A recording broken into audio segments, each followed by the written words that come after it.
Bible वो स्रोत है, जितना भी खोजो, जितना भी निकालो, उतना कम है।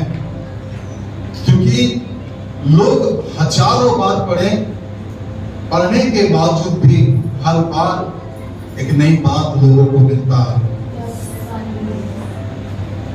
और मैं आपको बता दूं, वचन का लिखने वाला भी इसीलिए कहता है, जब तेरा वचन मेरे पास पहुंचा तो मैंने मानो कैसा लिया उसको, जैसा कोई लूट पाकर हर्षित होता है, वैसे ही मैंने क्या किया, उसको ग्रहण किया होगा। Praise the Lord. जब वचन आपके पास आता है, उस वचन को अपने लिए लीजिए, है ना, चाहे अच्छा हो चाहे वो बुरा। वचन तो बुरा हो ही नहीं सकता। कई बार लगता है लोगों को कि ये वचन से आज मुझे मार रहा है। अगर लग रहा है कि मार रहा है, यदि लग रहा है कि कहीं तकलीफ हो रहा है वचन के बाद, तो मैं तो कहता हूं कि बड़े आनंद से और लेना चाहिए कि वो हमसे क्या कर रहा है, बातचीत कर रहा है। Praise the Lord, hallelujah. क्योंकि ध्यान से सुने और समझने का प्रयास करें।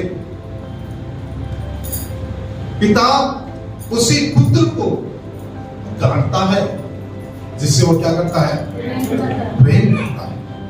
यदि जिस पुत्र की ताड़ना नहीं होती है, अगर यूं ही छोड़ दिया जाता है, बाइबल कहता है वो अपने माता पिता के लिए लज्जा का कारण बनता है। अगर यूं ही छोड़ दिया जाए, उन्हें बिना डांटे बिना फटकारे, तो वो हमारे लिए क्या बन जाएगा, लज्जा का कारण बन जाएगा, बोलता आगे चल के। इसलिए कई बार परमेश्वर अपने वचन के द्वारा हम उससे किस बात करता है, बड़े स्ट्रिक्टली बातचीत करता है, बड़े ही कठोर तरीके से कई बार वो वार्तालाप करता है, ताकि हमारा जीवन क्या हो जाए, सुधर जाए। Praise the Lord, hallelujah. खैर मैं आज उन बातों को नहीं बताऊंगा। ये मत बोलने कि पहले से आपने हिंट दे दिया इसीलिए मार रहे हो, क्या ये वाली बातें नहीं है। तो आज नहीं तो कल कभी भी, जब कभी ऐसा कोई वचन आपके पास आता है, तो आप उसको क्या करें, एक्सेप्ट करना सीखें। प्रेज़ द लॉर्ड, उसे ग्रहण करना सीखें। कभी भी ये मत सोचना अरे मुझे मार रहा, मुझे पीट रहा, वचन के द्वारा मेरे को तकलीफ पहुंच रहा है उस चर्च जाने से। मैं आपको बता दूं, जिस चर्च में जाने के बाद आपको तकलीफ नहीं पहुंच रहा है, तो समझ जाना वहां केवल मस्का लग रहा है आपको। हेलो हेलो, और जहां मस्का लगता है वहां नुकसान होता है। Praise the Lord, hallelujah. चलिए आज के ध्यान के निमित्त हम परमेश्वर के वचनों में से कुछ बातों को सीखेंगे। मेरे साथ आप निकालेंगे पेटों के काम उसका अध्याय 2, पेटों के काम उसका अध्याय 2, उसका हम पढ़ेंगे मेरे साथ 34 पद और 35 पद। क्योंकि दाऊद तो स्वर्ग पर नहीं चढ़ा, क्योंकि दाऊद ने तो स्वर्ग पर नहीं चढ़ा, परंतु वह आप कहता है कि प्रभु ने मेरे प्रभु से कहा, मेरे दाहिने बैठ, जब तक कि मैं तेरे बैरियों को यानी तेरे शत्रुओं को तेरे पांव तले की चौकी ना करूं, तेरे पांव तले की क्या ना कर दूं, चौकी ना कर दूं। जब तक मैं तेरे बैरियों को तेरे पांव की चौकी ना कर दूं। Praise the Lord, hallelujah. हम देखते हैं इस दूसरे अध्याय में पेटों के काम में, यह पतरस पवित्र आत्मा को पाने के बाद लोगों के बीच में खड़ा हुआ। जब पवित्र आत्मा 120 के लगभग लोगों के ऊपर जब उतर कर आया, ये तरह तरह की भाषाएं बोलने लगे। जब तरह तरह की भाषाएं बोलने लगे तो लोगों ने उठकर कहा, भैया ये तो कोई नए मदीने के नशे में है। इन बातों को सुनने के बाद चेले में से पतरस उठा और उठकर यह प्रचार करने लगा, अभी तो दिन के पहर चढ़ा है। जैसा तुम समझते हो कि ये लोग नए मदीने के नशे में है, ऐसा कुछ भी नहीं है। उस भविष्यवाणी या वो भविष्यवाणी पूरा हुआ है जो योएल भविष्यवक्ता ने कहा है। उसके बाद पतरस क्या करने लगा? बोलने से लोगों को पहचान करने लगा। पहचान करके किसके बारे में बताना? बोलने से प्रभु यीशु मसीह के बारे में, उसके जीवन के बारे में बताने लगा कि वो जीवन के कर्ता को तुमने क्या चढ़ाया? क्रूस पर चढ़ा दिया है। Hello praise the Lord. उस जीवन के कर्ता को तुम लोगों ने कहां चढ़ाया है? क्रूस पर चढ़ाया है। और जब उसने एक एक बातों का उदाहरण देकर, उसने कुलपति जो दाऊद है उसका उदाहरण देकर समझाया, क्योंकि भजन संहिता की पुस्तक में उसका 110 पद संख्या 1 में क्या लिखा पढ़े? उसमें इस तरह से लिखा हुआ है, पढ़िए 110 भजन संहिता की पुस्तक उसका पद संख्या 1। मेरे प्रभु से यहोवा की वाणी यह है, मेरे प्रभु से यहोवा की वाणी यह है कि तू मेरे दाहिने बैठ, तू मेरे दाहिने बैठ, जब तक मैं तेरे शत्रुओं को, जब तक मैं तेरे शत्रुओं को तेरे चरणों की चौकी ना कर, तेरे चरणों की चौकी यानी तेरे पैरों के नीचे ना कर दूं, तब तक तू कहां बैठना? मेरे दाहिने बैठना। हम देखते हैं इसी पदों का, इन्हीं पदों का प्रभु यीशु मसीह ने भी कौन किया? प्रभु यीशु मसीह, यदि देखते हैं मत्ती रचित सुसमाचार उसका अगर आप पढ़ेंगे 22 अध्याय 24 से 42 से लेकर 46 पद तक वहां पढ़ते हैं तो वहां पर देखने को मिलता है। पढ़िए। मसीह के विषय में तुम क्या समझते हो? मसीह के विषय में तुम क्या समझते हो? कौन कर रहा है? ये प्रभु यीशु मसीह कौन कर रहा है? वहां पर बेतों के काम में कौन कर रहा है? पतरस उन्हीं बातों को जिक्र कर रहा है। मत्ती में प्रभु यीशु मसीह जिक्र कर रहा है। भजन की पुस्तक में दाऊद इस बातों का जिक्र कर रहा है। भजन का लिखने वाला क्या कह रहा है कि मसीह के विषय में तुम क्या समझते हो? हाँ, शास्त्री फरीसियों से प्रभु यीशु मसीह प्रश्न कर रहा है, तुम मसीह के विषय में क्या समझते हो? वह किसका संतान है? अरे वह किसका संतान है? उन्होंने उससे कहा दाऊद का। उसने उनसे पूछा तो दाऊद आत्मा में होकर उसे प्रभु क्यों कहता है? तो उसे ही प्रभु क्यों कह रहा है? अगर तो वो मसीह अगर दाऊद का संतान है तो वो प्रभु उसको क्यों कह रहा है? दाऊद मसीह का संतान है तो उसे प्रभु क्यों कह रहा? पढ़िए। प्रभु ने मेरे प्रभु से कहा, प्रभु ने मेरे प्रभु से कहा, मेरे दाहिने बैठ, जब तक कि मैं तेरे बैरियों को, जब तक कि मैं तेरे बैरियों को तेरे पांव के नीचे ना कर, तेरे पैरों के नीचे ना कर दूं। ये सारे वचन किसके बारे में लिखा है? प्रभु यीशु मसीह के बारे में लिखा हुआ है। परमेश्वर पिता प्रभु यीशु मसीह से कहता है, तू मेरे दाहिने बैठ, जब तक मैं तेरे शत्रुओं को तेरे पैरों के नीचे ना कर दूं। यही बात को पहला कुरिन्थियों की पत्री उसके हम 15वें अध्याय के 25वें पद में भी पढ़ते हैं, जहां पर वो कहता है कि पर में अवश्य है कि मसीह राज्य करे जब तक उसके शत्रु उसके पैरों के नीचे ना आ जाए और जब तक अंत ना आ जाए। मतलब आप समझे इन चीजों को। परमेश्वर पिता किससे कह रहा है? प्रभु यीशु मसीह से कह रहा है। और प्रभु यीशु मसीह कह रहा है शास्त्री फरीसियों से, दाऊद किसके बारे में बता रहा है बातें? प्रभु यीशु मसीह शास्त्री फरीसियों को यह बताना मांग रहा है कि भैया दाऊद अपने विषय में नहीं कह रहा वो बातें, दाऊद मेरे बारे में आत्मा में होकर कह रहा था। और प्रेज़ द लॉर्ड। दाऊद किसके बारे में कह रहा था? दाऊद मेरे बारे में कह रहा था। ये बातें कौन समझाने का प्रयास कर रहा था शास्त्री फरीसियों को? प्रभु यीशु मसीह। और यही बात पतरस पवित्र आत्मा पाने के बाद बड़े स्पष्ट रीति से लोगों को समझाया कि भैया वो जो मसीह है जिसे तुमने क्रूस पे चढ़ाया और अन्य जातियों के हाथ में मरने के लिए सौंप दिया, जो जीवन के कर्ता को तुमने क्या किया, मार डाला, वही तो परमेश्वर का पुत्र मसीह है। और जो तीसरे दिन जी उठा, जिसकी गवाह हम लोग हैं। इन बातों का प्रचार करने के बाद 3000 के लगभग लोगों ने क्या किया, उसी दिन बपतिस्म लिए, प्रभु यीशु मसीह को अपना उद्धार करता के रूप में स्वीकार किया। Praise the Lord, hallelujah. तो मैं आप लोगों से ये बातें कर रहा हूं, तो इन वचनों से जो मसीह के बारे में लिखा है, हम क्या सीख सकते हैं, वो बातें मैं आप लोगों से करना चाह रहा हूं। क्योंकि मसीह के बारे में बहुत सारे रेफरेंसेस है। कुलोसियों की पत्री में है, इब्रानियों की पत्री में है, पहला पत्रस की पत्री में है। ये सारे जो वचन हैं मसीह के बारे में कोट कर रहा है, मसीह के बारे में बता रहा है कि वो कैसा राज्य करेगा, और लिखा है कि वो कब तक राज्य करेगा, जब तक अंतिम बैरी नाश ना हो जाए। अंतिम बैरी कौन? मृत्यु।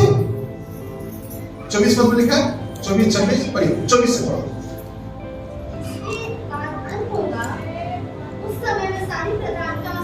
पहला कुरिन्थियों 15 अध्याय का 24 पद से ना पढ़ो।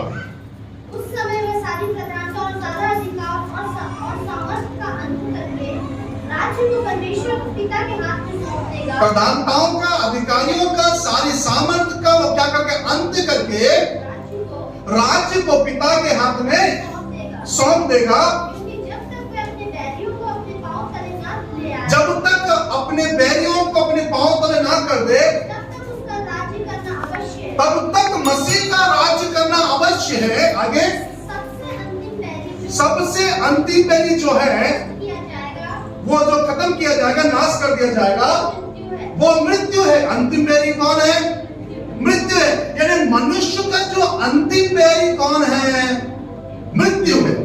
और वो कहता है कि मैं इसे क्या करूंगा, लास्ट में नाश करूंगा, मैं स्वयं भी पिता के आधीन में हो जाऊंगा, कह रहा प्रभु यीशु मसीह। तो इन वचनों से आप और मैं क्या सीखते हैं? हमको एक बात को समझने की जरूरत है, वो ये, सुनिए ध्यान से। मैं फिर से उस वचन को आपके तक लेकर आ रहा हूं। क्या है?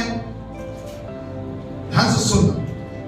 क्योंकि दाऊद तो स्वर्ग पर नहीं चढ़ा, परंतु वह आप कहता है, प्रभु ने मेरे प्रभु से कहा, मेरे दाहिने बैठ, जब तक मैं तेरे बैरियों को तेरे पांव के तले चौकी ना करूं।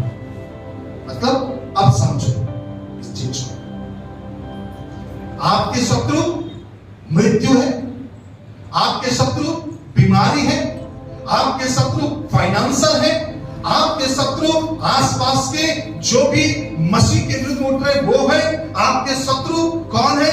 वो लोग हैं जो क्या करते हैं, आपके विश्वास के विरोध कार्य करते हैं। आपके शत्रु अंधकार की वो शक्तियां हैं जो दिखाई नहीं देती हैं।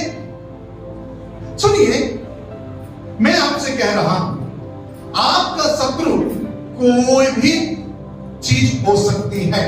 मैं मनुष्यों की बात नहीं कर रहा, सुनिए, मैं मनुष्यों की बातें नहीं कर रहा, मनुष्य के शत्रु के बारे में बातें नहीं कर रहा। कोई भी व्यक्ति विशेष भी हो सकता है, इंसान भी हो सकता है, बीमारी भी हो सकता है, अंधकार की शक्तियां जो दिखाई नहीं देती वो भी हो सकता है।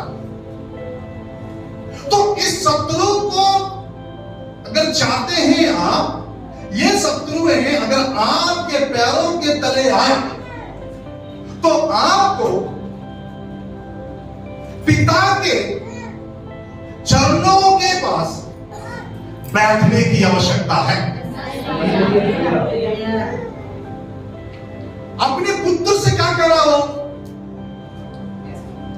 प्रभु ने मेरे प्रभु से कहा कि मेरे दाहिने बैठ, जब तक मैं तेरे शत्रुओं को तेरे पैरों की चौकी ना कर दूं, जब तक मैं तेरे शत्रुओं को तेरे नीचे ना कर, तब तक तू कहां बैठना? मेरे पैरों के पास ही बैठ गया, तो मेरे पास बैठ। अगर आप चाहते हैं आपके जीवन में एक जयवंत जीवन को देखना, आप चाहते हैं कि जो फाइनेंशियल, जो ब्लेसिंग्स आपके शत्रुओं ने, जो अंधकार की शक्तियों ने रोक के रखा है, आप प्रेज़ द लॉर्ड। अगर आप चाहते हैं कि ये सारी चीजें आपके पैरों के नीचे आ जाए, तो आपको एक जन के चरणों के पास बैठना पड़ेगा, वो है परमेश्वर पिता के।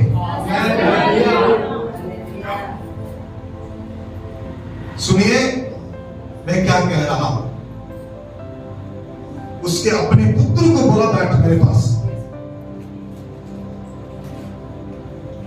प्रभु यीशु मसीह को कहता मेरे पास बैठ जब तक मैं तेरे शत्रुओं को तेरे पैरों के नीचे ना करूं। उसका मतलब जब वो उससे कह रहा है तो वो आपसे और मुझसे भी बातें कह रहा है। और जब तक हम बैठेंगे नहीं, हमारे शत्रु हमारे पैरों के नीचे नहीं आएंगे। वो शत्रु बीमारी हो सकता है, वो शत्रु आपके शारीरिक तकलीफ हो सकता है, वो शत्रु में भी हो सकता है कि आपका कर्जा हो, वो शत्रु में भी हो सकता है कि आपका फाइनेंशियल स्ट्रगल हो। Praise the Lord, hallelujah. सुनिए, अगर आप चाहते हैं कि परिस्थितियां आपके पैरों के नीचे आ जाए, ध्यान से सुनना और समझने का प्रयास करें। आज परिस्थितियां हम पर हावी है, परिस्थितियां हमारे ऊपर से होकर गुजर रही है। कितना समझ बात? परिस्थितियां हमारे ऊपर होकर गुजर रही है, जबकि मसीह वो लोग हैं जो परिस्थितियों के ऊपर हावी होते हैं। Hello praise the Lord. कारण क्या है? हम बैठना नहीं सीख रहे। हम क्या नहीं कर रहे हैं? बैठना नहीं सीख रहे। परमेश्वर की उपस्थिति में ठहरना नहीं सीख रहे। जिस तरह से ठहरना चाहिए, जिस तरह से बैठना चाहिए, बड़े ईमानदारी के साथ वो नहीं कर पा रहे हैं। और हम चाह रहे हैं कि हमारे शत्रु हमारे पैरों के नीचे आ जाए। ये क्या पॉसिबल है? हेलो, क्या ये पॉसिबल है? कब तक? हेलो, क्या कह रहा है? मेरे दाहिने बैठ, मेरे दाहिने बैठ, मेरे पास बैठ। मैं तो बोलूं दाहिने की तो बात नहीं करूंगा, लेकिन मेरे पास बैठ। जब अपने पुत्र को वो बोल रहा है कि बैठने के लिए अपने पास, तो आपको और मुझको कितना बैठना चाहिए? उस मौत को हराने के लिए, उस अंतिम बैरी को हराने के लिए, जब तक धरती के ऊपर था वो रात रात भर बैठा रहा पिता के दाहिनी हाथ। रात रात भर पहाड़ों में समय बिताया अकेला। दुनिया के ऐसो आराम को छोड़ दिया। मैं प्रभु यीशु मसीह का धन्यवाद देता हूं। इस संसार में वो भोग करने नहीं आया था। इस संसार के भोग विलास में फंसे हुए लोगों को बचाने के लिए आया। हमको बचाने के लिए इस संसार की कोई भी अच्छी चीजों का उसने सेवन नहीं किया। सारे दुखों को अपने ऊपर ले लिया, सारे कष्ट को अपने ऊपर ले लिया और पिता के चरणों के पास बैठा, ताकि जो क्रूस पर चढ़कर बैठा हुआ है, जिसका नाम मृत्यु है, उसको क्या कर सके? हरा सके। आपके शत्रु, आपकी परिस्थितियां आपके पैरों के नीचे ऐसे ही नहीं आएंगी। अगर आप चाहते हैं आपकी परिस्थितियां आपके पैरों के नीचे आए, आपको ईमानदारी से उसके चरणों में बैठना पड़ेगा। एक उदाहरण देना मैं चाहूंगा। प्रभु यीशु मसीह एक घर में खाने में बुलाया गया था। उस घर में जाकर वो जब भोजन पर बैठा हुआ था, सुन रहे हो, जब भोजन पर बैठा हुआ था तो एक स्त्री आई संगमरमर के पात्र लेकर, अपनी स्त्री, उसको खोलकर उसके पैरों पर डालने लगी, उसके सिर के ऊपर डालने लगी और उसको क्या करने लगी? उसको चूमने लगी, पैरों को साफ करने लगी। सुनी ध्यान से, प्रेज़ द लॉर्ड, हालेलुया। यहूदा कहता है प्रभु यीशु मसीह को बेचने वाला, अरे इसको तो 300 दिनार में बेचकर कंगालों को बांटा जा सकता था, जबकि बाइबल कह रहा है कि उसे कंगालों की सुधि नहीं थी, क्योंकि वो चोर था। उसे कंगालों की सुधि नहीं थी, वो चोर था। उसको लगा कि वो बेचा हुआ पैसा मेरे पास है तो कुछ माल मैं अपने जेब में क्या कर लूं, रख लूं। और कुछ लोग कहने लगे कि अरे तू कैसे गुरु को छू रही है, तू कैसे उसको पकड़ रही है, तू उसको हटा। कुछ लोग सोच रहे अरे ये सच में भविष्यवक्ता हो तो समझ जाती है स्त्री कैसी है। सुनिए ध्यान से, जब उस स्त्री के खिलाफ में जब लोग अनाप बोलने लगे, तब प्रभु यीशु मसीह ने कहा उसे छोड़ दो, क्योंकि ये मेरे गाड़े जाने के लिए कर रही है। मेरे मृत्यु से पहले मेरे गाड़े जाने के लिए ये काम कर रही है, उसे छोड़ दो। मैं क्या बताना चाह रहा हूं, उस स्त्री उसके पैरों के चौक पर बैठी है और उसके लोगों से, शत्रुओं से कौन बात कर रहा है? प्रभु यीशु मसीह बात कर रहा है।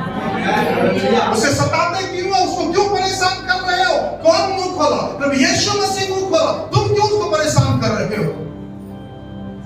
बैठिए, उसके चरणों के पास बैठिए। आज जब मैं वचन को पढ़ रहा था तो प्रभु ने इस बात को बताया, बेटा अगर तू भी बैठेगा तो तेरे शत्रुओं को मैं तेरे पैरों के नीचे करूंगा, तेरे विरोधियों को मैं तेरे पैरों के नीचे लेकर आऊंगा। मैं आपको बता रहा हूं, जब तलवारों से, भालों से जीती नहीं जाती है, जब यहोवा जो सेनाओं का यहोवा है उसके नाम से जीती जा सकती है।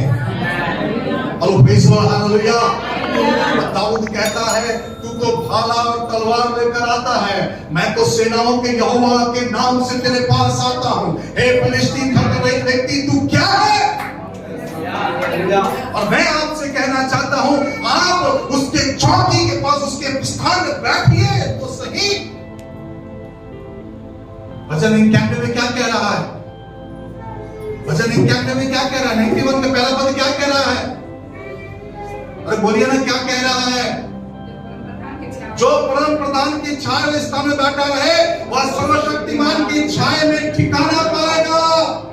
Praise the Lord, hallelujah. जो परम प्रधान के छाया स्थान में बैठा रहे वह सर्वशक्तिमान के छाया में क्या पाएगा? मतलब हमको क्या करने की जरूरत है? बैठने की जरूरत है। Praise the Lord, hallelujah. जब हम बैठेंगे, हमारे शत्रुओं को हमारे पैरों के नीचे लाना हमारा काम नहीं है, ये उसका काम है। और प्रेज़ द लॉर्ड, ये मैं नहीं कह रहा हूं, बाइबल कह रहा है इस बात। बाइबल का परमेश्वर कह रहा है कि मैं तेरे शत्रुओं को तेरे पैरों के नीचे कर दूं। ये बातें किससे कह रहा हो? यीशु मसीह से कह रहा है। और वही बातें आज आपके और मेरे लिए भी लागू होती है। जब हम बैठेंगे, प्रेज़ द लॉर्ड, जब हम बैठेंगे, सुनिए, इन दिनों में मैंने एक बात सीखा, जब हम उसकी उपस्थिति में नहीं बैठेंगे ना, चारों तरफ हवा चलते हुए दिखाई देगा। नहीं समझे बात? कितने समझ रहे? जब उसकी उपस्थिति में हम नहीं बैठते ना, हमको हवा चलते हुए दिखाई देगा, हमारे चारों तरफ हवा उड़ते हुए दिखाई देगा। ये परिस्थितियों को सुनाई देगा, वो परिस्थितियां सुनाई देगा, यहाँ ऐसा होगा, वहां ऐसा होगा, सारी चीजें हमको सुनाई देगा। और ये सारी चीजें आपके और मेरे मन को क्या करेगा? अच्छा कर देगा, डरा कर रखेगा। लेकिन जब उपस्थिति में बैठना चालू करो, मैं आपसे कहूंगा, यहूदा गोत्र के सिंह के समान दौड़ना चालू कर दोगे। Praise the Lord, hallelujah, hallelujah. मैंने कहा ना, संग्राम भाले और तलवार से जीती नहीं जाती है, संग्राम यहोवा के नाम से जीती जाती है। और मैं आपसे कह रहा हूं, बैठना चालू करो। परिवार में समस्याएं हैं, तकलीफें हैं, फाइनेंशियल बहुत सारी दिक्कतें हैं। हेलो, फाइनेंशियल बहुत सारी दिक्कतें हैं, बीमारी है, तंगी है, घर में नशे के लत में लोग पड़े हैं, किसी न किसी के लत में पड़े हैं, किसी न किसी और चीज के लत में पड़े हैं। हेलो सुनिए ध्यान से, अगर इन चीजों को हराना है तो बैठना तो पड़ेगा साहब, बिना बैठे तो नहीं होने वाला है। Praise the Lord, hallelujah, hallelujah. लड़ना पड़ेगा, बिना लड़े तो युद्ध जीतने वाले नहीं। लड़ाई होगी तभी पता चलेगा, या तो वो हारेगा या तो हम हारेंगे। कुछ लोग बिना लड़े ही क्या सोचते हैं, युद्ध जीतना पास चाहते हैं। हेलो, एक और उदाहरण मैं आपके पास रखना चाहता हूं। उत्पत्ति की पुस्तक में पढ़ते हैं, मत निकालिए, मैं समझा रहा हूं। याकूब अपने बड़े भाई की एशौ की आशीष लेकर क्या हो गया, भागा, है ना। भाग, हम लोग यही बोलता, धोखा देकर भागा, लेकिन मैं बोलता हूं धोखा नहीं दिया, वचन को पूरा करना था। Praise the Lord, hallelujah. सुनिए ध्यान से, बात को समझिए। क्या किया, वहां से किसके पास गया, अपने मामा के पास गया। अपनी मामा की लड़की से क्या किया उसने, राहेल से। राहेल को पहले देखा, पसंद किया। अब समझिए, अपने मामा लाबान के घर चला गया। आधे रास्ते में मुलाकात किससे हुई, राहेल से। लोगों ने बताया कि ये जो बतूएल के लाबान की जो बेटी यही है तेरे मामा की लड़की। और जैसे ही मालूम चला ये मेरे मामा की लड़की है, तो तुरंत उसके निपट के क्या करने लगा, वो रोने लगा। उसको बताने लगा कि मैं फलाना फलाना हूं। बोले चलो, और जिस दिन देखा उसी दिन उसका दिल लग गया उससे। और मामा को बोला कि मैं तेरी बेटी से शादी करना चाहता हूं। तो मामा ने बोला बेटा मैं तो अपनी लड़की दूंगा, लेकिन 7 साल काम करना पड़ेगा। Praise the Lord. तो 7 साल काम किया। 7 साल काम करने के बाद भी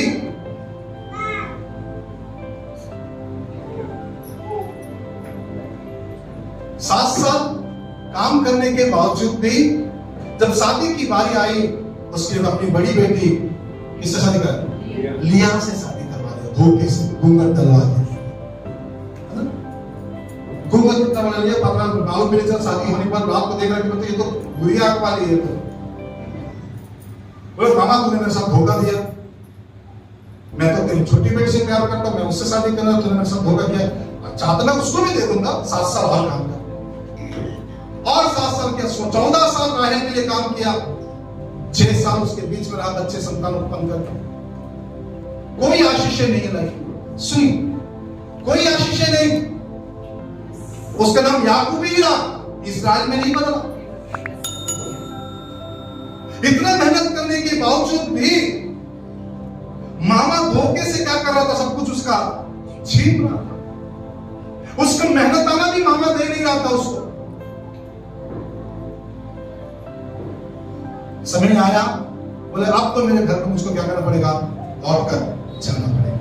जब लौट के जा रहा था तो धन संपत्ति परमेश्वर के द्वारा दिया कुछ संपत्ति उसके पास था, उसको लेकर जाओ, 2 भाग में डिवाइड किया। एक भाग को पहले भेज दिया, कहीं मेरा भाई एसाव मारेगा तो कम से कम मैं तो बच जाऊं। ध्यान से सुने, उसने पहले किसको रखा, लिया और उसके बच्चों को रखा। पीछे राहेल के साथ रह, राहेल को दूसरे ग्रुप में रखा पीछे की तरफ। फिर लास्ट में खुद रुक गया और रुक कर क्या करने लगा, बोलता वो रात भर मल्ल युद्ध किया बोल के लिखा हुआ है। रात भर मल्ल युद्ध किया बोल के लिखा हुआ है, और स्वयं परमेश्वर से लड़कर उसने जीता बोल के लिखा हुआ है। और उसकी जगह का नाम उसने क्या लिखा, पनिएल रखा, कि मेरे परमेश्वर को आमने सामने देखने के बावजूद भी मेरी मृत्यु नहीं हुई है। सुनिए ध्यान से समझने का प्रयास कीजिए। तब उसने बोला कि भैया सुबह हो रहा, मुझे जाने दो। बोला नहीं, तेरा नाम बता, तेरा नाम से मतलब तू अपना नाम बता पहले। मेरा नाम याकूब है, अब से तेरा नाम याकूब नहीं रहेगा परंतु इस्राएल रहेगा। और प्रेज़ हालेलुया, इस्राएल रहेगा। आज वही नाम की कंट्री है, आज वही लोग पावरफुल लोग हैं सारी दुनिया में। सुनिए मैं क्या कहना चाह रहा हूं। जब वो घुटने पर आया, जब उसकी उपस्थिति में बैठा तब वो आशीषित हुआ है। उसके बाप के दिए हुए आशीषों से आशीषित नहीं हुआ है, उसके मामा की भेड़ बकरियों से आशीषित नहीं हुआ है। जब स्वयं परमेश्वर आकर आशीषित किया और उसके बैरियों को उसके पैरों के नीचे लेकर आया। मैं आपको बता दूं, बाइबल बड़े स्पष्ट रीति से कहता है, जिससे परमेश्वर प्रसन्न रहता है उसके शत्रुओं से भी उसका मेल करा देता है। उसके शत्रुओं से उसका क्या कर देता है? मेल करा देता है। ऐसा इतने गुस्से में कब भरा, डर रहा था। उसके भाई ने बोला, कह रहे भैया बहुत हो गया, खत्म करो कहानी। Praise the Lord, hallelujah. अगर आप चाहते हैं, सुन रहे हैं आप, परिस्थितियां आपके पैरों के नीचे हो, आप परिस्थितियों के ऊपर खड़े होना चाहते हैं, तो आपको उसके चरणों के पास बैठना पड़ेगा। जब तक आप उसके चरणों के पास नहीं बैठोगे, और प्रेज़ द लॉर्ड, हालेलुया, वो शत्रु आपके पैरों के नीचे आने वाला नहीं। जब आप ईमानदारी से उसके पीछे चलोगे, उसके साथ रहोगे, उसके पास बैठोगे, एक दिन आएगा कि हम मौत को भी हराएंगे। Praise the Lord, hallelujah. कई बार हम सोचते हैं ये सारी चीजें हमारे ऊपर आ जा रहा है, ये सारी परिस्थितियों से हम परेशान हो। कई बार मुझे भी लगता है, मैं सच्ची बात कर रहा हूं, ये सारी चीजों को अच्छा जब लेकर चलते हैं, कई बार थकान सी महसूस होने लगती है। मैं पास्टर मसीह बोल रहा हूं, कहीं जाकर 10-15 दिन रहकर आना चाहता हूं, थकान लगने लगा मुझे। थकान शरीर से नहीं, दिमाग से। क्यों? फ्रेशनेस चाहते हो तो उसकी उपस्थिति में आपको बैठना पड़ेगा। लगता है कई बार इतनी सारी चीजें जब सब पर आता है, तकलीफ होता है, ऐसे समयों में अगर उससे चीजों से जय पाना है तो उसकी उपस्थिति में बैठना पड़ेगा। Praise the Lord, hallelujah. जब तक उसकी उपस्थिति में नहीं बैठेंगे हम जयवंत नहीं हो सकते। जयवंत होना है तो उसकी उपस्थिति में क्या करना है? Praise the Lord, hallelujah. जयवंत होना है तो उसकी उपस्थिति में क्या करना है? बैठना है। अगर आपको लग रहा है कि नहीं मैं चर्च में बैठूंगा तो कुछ हो जाएगा, चर्च में नहीं, चर्च आप आइए, क्योंकि ये वो जगह जहां पर आपको बताया जाता है कैसे चलना है। लेकिन आपको अकेले में घुटने टेकना पड़ेगा, परिवार के साथ घुटना टेकना पड़ेगा, आपका व्यक्तिगत घुटना टेकना पड़ेगा, तभी आपकी परिस्थितियां क्या होगी? बदलेगी। Praise the Lord, hallelujah, hallelujah. अगर आप मुझसे कह रहे हैं कि पास्टर साहब हम लोग कई सालों से घुटना टेकते हुए आ रहे हैं, हमारी परिस्थितियां चेंज नहीं हुई, तो माफ करना मुझको, मैं एक बात जरूर बोलूंगा, हम अपने को टटोले, कहां मिस्टेक हो रहा है।